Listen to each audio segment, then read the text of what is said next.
Hello everyone, कैसे हैं आप लोग। उम्मीद करता हूं आप लोग अच्छे होंगे और अपनी अच्छे से पढ़ाई कर रहे होंगे। आज मैं आप लोग के लिए लेके आया हूं बहुत ही कंसेप्चुअल प्रॉब्लम है, ठीक है ना।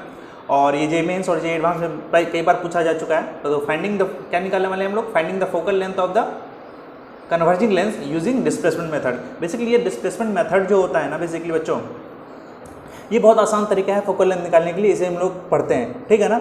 और कई बार क्या होता है कि जो चीज़ हमें आसान लगती है हम उसको ज़्यादा यूज़ करते हैं, है ना। तो इसीलिए हम लोग डिस्प्लेसमेंट मेथड का यूज़ करेंगे, किसका, फाइंडिंग ऑफ फोकल लेंथ। अगर हमारे चैनल पर नए हैं आप, ठीक है ना, तो हमारे चैनल को सब्सक्राइब कर लें, अपने दोस्तों को शेयर कर लें।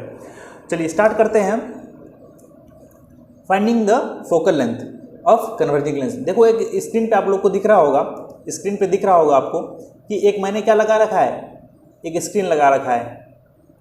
क्या लगा रखा है? स्क्रीन लगा रखा है। दिस इज स्क्रीन, करेक्ट है। और ये एक ऑब्जेक्ट है, ठीक है ना। तो हम लोग को इसमें ज़्यादा चीज़ों की ज़रूरत पड़ती नहीं है। बेसिकली हम लोग को एक स्क्रीन का ज़रूरत पड़ेगा, देखना, एक स्क्रीन का ज़रूरत पड़ेगा, एक ऑब्जेक्ट का ज़रूरत पड़ेगा और एक लेंस का भी ज़रूरत पड़ने वाला है, ठीक है ना। तो होता यूँ है कि पहले समझ लो अरेंजमेंट कैसा होता है इसका, तो समझने में आसानी होगी।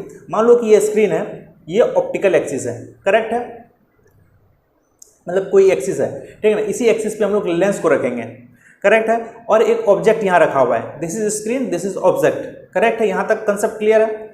अब बीच में क्या करेंगे हम लोग, लेंस को क्या करेंगे, मूव करेंगे इस एक्सिस पे। क्या करेंगे, इस एक्सिस पे हम लोग लेंस को मूव करेंगे।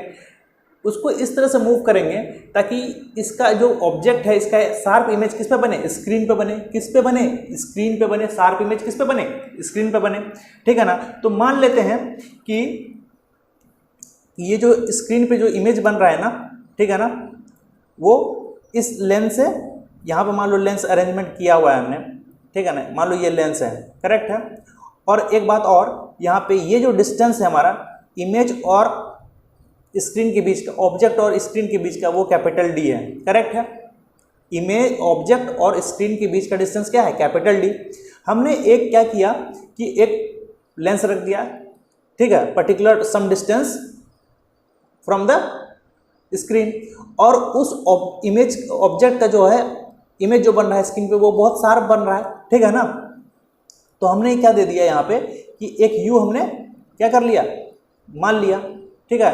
तो इसका इमेज डिस्टेंस क्या हो जाएगा, इस पे डी माइनस यू हो जाएगा। बोलो यार, डी माइनस यू होगा ना। चलो डी माइनस यू हो गया। अगर हम लोग इसका लेंस फार्मूला से निकालना चाहें, देखो लेंस फार्मूला लगा दें तो वन बाय, क्या कहता है लेंस फार्मूला, क्या कहता है lens formula, 1/v minus 1/u equal to 1/f। 1/v हमारा कितना है, 1/u, D minus U plus of 1/u मैंने प्लस ऑफ 1/u किस लिए लिया, समझ में आ रहा है। 1/u कैसे ले लिया, अरे भाई ऑब्जेक्ट जो है हमारा लेंस से कैसे लिखा हुआ है, पीछे रखा हुआ है ना, तो डिस्टेंस क्या हो जाएगा, ऑब्जेक्ट का डिस्टेंस क्या हो जाएगा, नेगेटिव हो जाएगा, होगा कि नहीं, और नेगेटिव हो जाएगा। तो हमने माइनस यू इंटू माइनस क्या हो गया, प्लस यू, ठीक है ना, और इक्वल टू 1/f कर दिया, करेक्ट है। तो यहां से हम लोग क्या करते हैं, इसका एलसीएम ले लेते हैं, ठीक है ना। तो ये क्या हो जाएगा, देखना ध्यान से, D minus you into you, ठीक है ना, और कैपिटल क्या आ जाएगा, डी आ जाएगा, ऊपर क्या आ जाएगा, डी आ जाएगा, यू से यू तो कैंसिल आउट हो जाएगा ना, इक्वल टू 1/f हो गया। इसको फर्दर कैलकुलेशन करेंगे अगर हम, ध्यान से देखना, अगर इसको फर्दर कैलकुलेशन करेंगे तो ये आ जाएगा हमारे पास df, ठीक है ना, du minus of you square. कोई कष्ट, कोई परेशानी, समझ में आ रहा ना क्या मैं समझा पा रहा हूँ बच्चों आपको, ठीक है ना। तो यहाँ से हमारे पास आ जाता है यू स्क्वायर, ठीक है, minus D U plus of D F equal to 0। अगर इस इक्वेशन को तुम ध्यान से देखो, इस इक्वेशन को अगर तुम ध्यान से देखो, क्या ये क्वाड्रेटिक इक्वेशन यू में नहीं है, क्या ये क्वाड्रेटिक इक्वेशन यू में है या नहीं है, बताओ।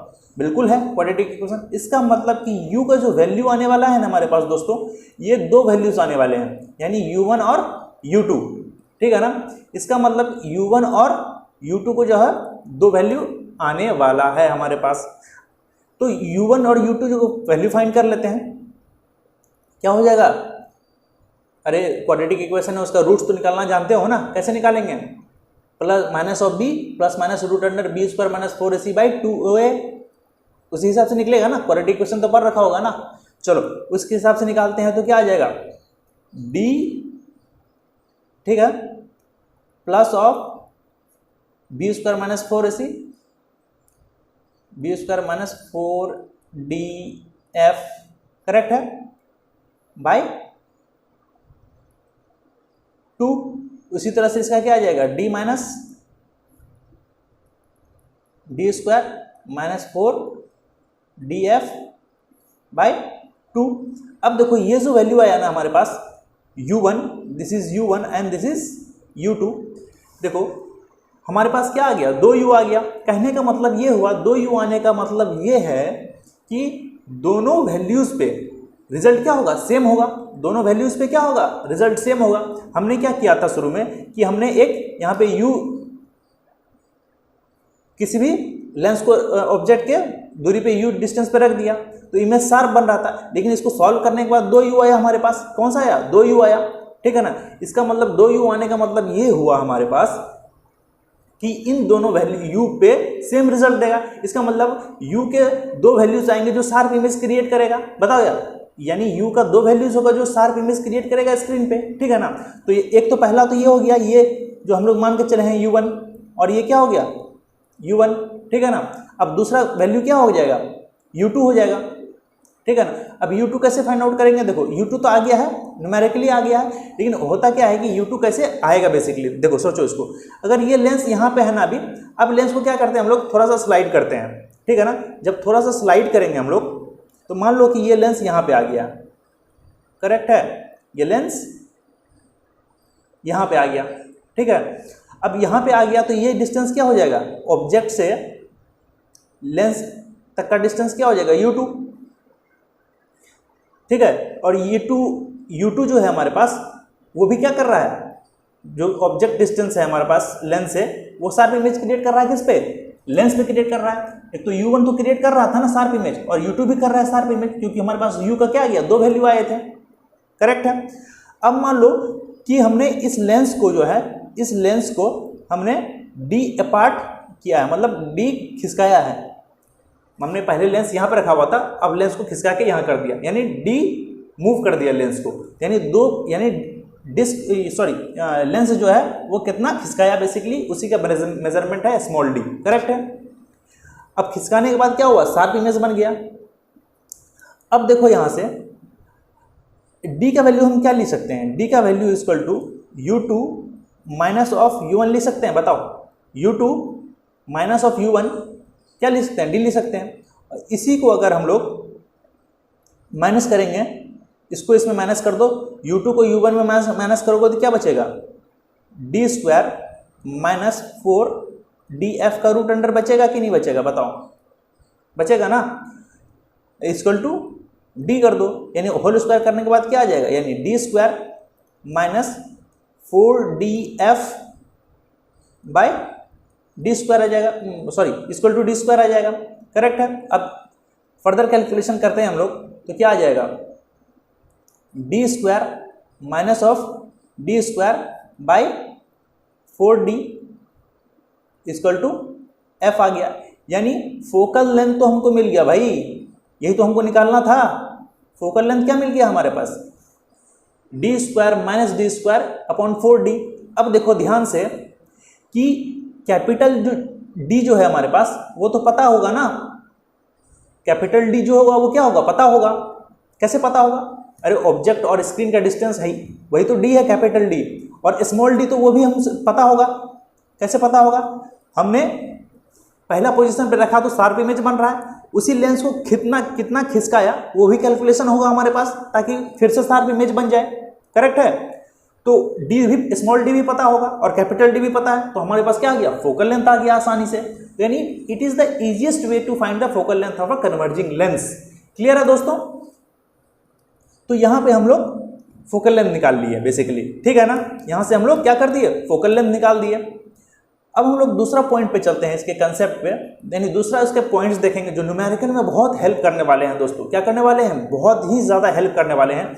आइए चलते हैं हम लोग नेक्स्ट पेज पे और इसे देखते हैं कि फर्दर कैलकुलेशंस के लिए क्या इंपॉर्टेंट पॉइंट्स हैं, दिमाग में रखेंगे जो हमारा ये वाला प्रॉब्लम बहुत अच्छे से सॉल्व हो जाएगा।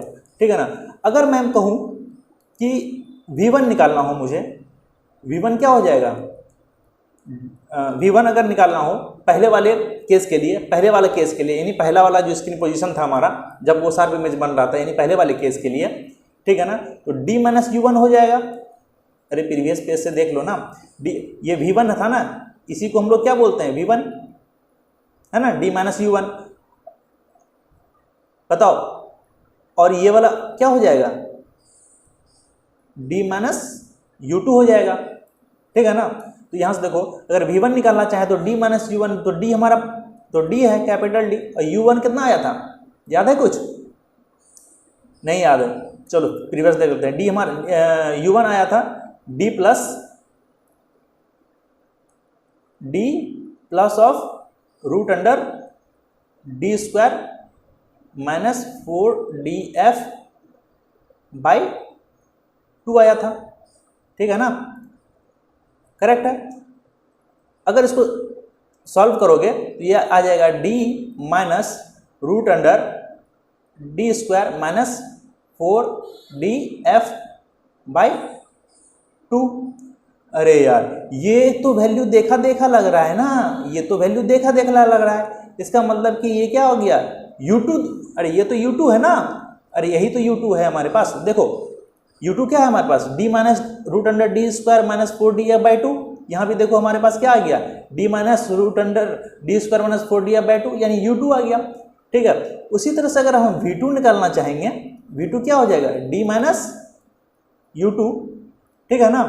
तो D तो कैपिटल D है, और D minus of root under D square minus 4DF by 2।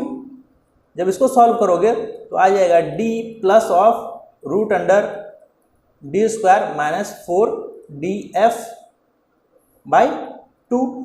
अरे यार, इस ये भी देखा देखा लग रहा है, ये भी क्या ये भी कैसा लग रहा है? देखा देखा लग रहा है। और ये क्या है? U1 के बराबर है। यानी इससे ये पता चला, कंक्लूजन पे आते हैं कि V1 इक्वल टू U2 और V2 इक्वल टू U1 हो गया हमारे पास। हो गया कि नहीं हो गया? बताओ, क्लियर है ना? V1 इक्वल टू U2 हो गया, V2 इक्वल टू U1 हो गया। इसका मतलब कि ये क्या शो करता है? इंटरचेंजेबिलिटी शो करता है। पोजीशन क्या हो गया? पोजीशन इंटरचेंज हो गया। पोजीशन इंटरचेंज हो गया। पोजीशन इंटरचेंज हो गया। देखो कैसे पोजीशन इंटरचेंज हुआ। मान लो कि ये स्क्रीन है, करेक्ट है? क्या है? स्क्रीन है, और हमने ऑब्जेक्ट यहां पे लगा रखा है। ठीक है ना। तो ऑब्जेक्ट यहां पे लगा है, पहला लेंस हमने यहां पे लगाया, ठीक है ना, और इसका डिस्टेंस कितना है? 10, और इमेज तो यहाँ पे 30 पे बन गया। ठीक है ना। दिस इज U1 और दिस इज V1। अब क्या कह रहा है? इंटरचेंजेबिलिटी से देखो क्या कह रहा है कि जब लेंस और ऑब्जेक्ट के बीच का डिस्टेंस कितना था? 10 था। ठीक है ना। तो इमेज कहाँ बन रहा था? स्क्रीन पे बन रहा था। अब क्या होगा? जब ये ऑब्जेक्ट, देखो कलर चेंज कर देता हूं तो थोड़ा आसानी होगी। ठीक है। जब ये ऑब्जेक्ट स्क्रीन से 30 मीटर पे होगा तो भी स्क्रीन पे बनेगा। अब ये तब डिस्टेंस क्या हो जाएगा? 10 सेंटीमीटर। यानी ये क्या हो गया? इंटरचेंज हो गया। क्या हो गया? ये इंटरचेंज हो गया पोजीशन। पहले वाले लेंस और दूसरे वाले लेंस में जब शिफ्ट किया हमने तो क्या हो गया? U और V इंटरचेंज कर गया। ठीक है ना। U और V इंटरचेंज कर गया। दिस इज पोजीशन इंटरचेंज हो गया यहाँ पे। यानी हम लोग कैलकुलेशन करके ये तो प्रूफ कर दिया ना कि पोजीशन क्या हो गया? इंटरचेंज हो गया। अब देखो यहाँ पे कि अगर मैग्नीफिकेशन निकालना चाहें, ये तो कंसेप्ट पहला, ये कंसेप्ट बहुत ही इंपॉर्टेंट है। अब दूसरा जो कंसेप्ट है मैग्नीफिकेशन का, ये बहुत ही उससे भी ज़्यादा इंपॉर्टेंट है। मैग्नीफिकेशन का कंसेप्ट देखो क्या होता है। अगर हमारे पास मैग्नीफिकेशन क्या होता है? M1 पहले वाले केस के लिए क्या हो जाएगा? पहले वाले केस के लिए u1 upon v1, u1 upon v1, और m2 के लिए क्या हो जाएगा u2 अपॉन v2 हो जाएगा।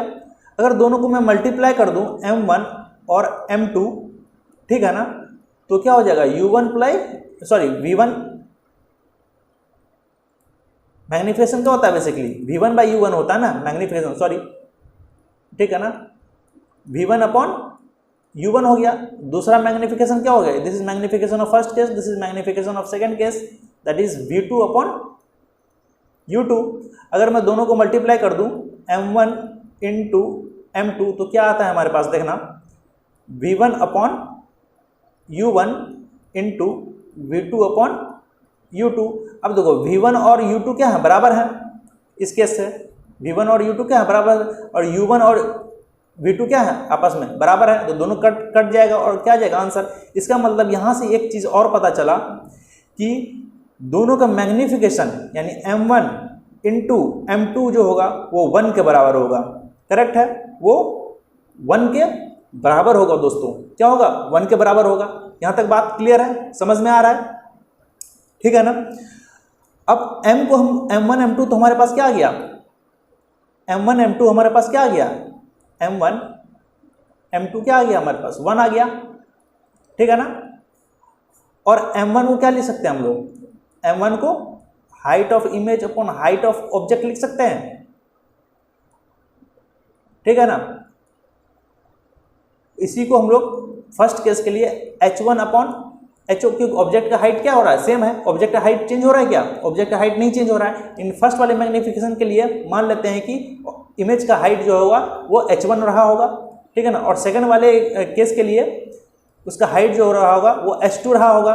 h0 तो क्या है, सेम है, क्योंकि वो एक ही पोजीशन पे है ऑब्जेक्ट, और उसका हाइट क्या है, कांस्टेंट, ठीक है। तो यहाँ से अगर हम लोग देखना चाहें m1 इंटू m2 कैलकुलेट करेंगे, ठीक है ना, तो m1 m2 कैलकुलेट करेंगे तो क्या आ जाएगा, ये 1 के बराबर आ जाएगा। m1 का वैल्यू कितना है, h1 by h0 into h2 by h0 equal to 1। तो यहाँ से h0 का वैल्यू जो आ जाएगा हमारे पास रूट ऑफ h1 h2 आ जाएगा। यानी ये भी इंपॉर्टेंट रिजल्ट है दोस्तों कि हाइट ऑफ ऑब्जेक्ट जो होगा वो क्या होगा, हाइट ऑफ ऑब्जेक्ट जो होगा वो height of image of first case होगा into height of second case के लिए होगा।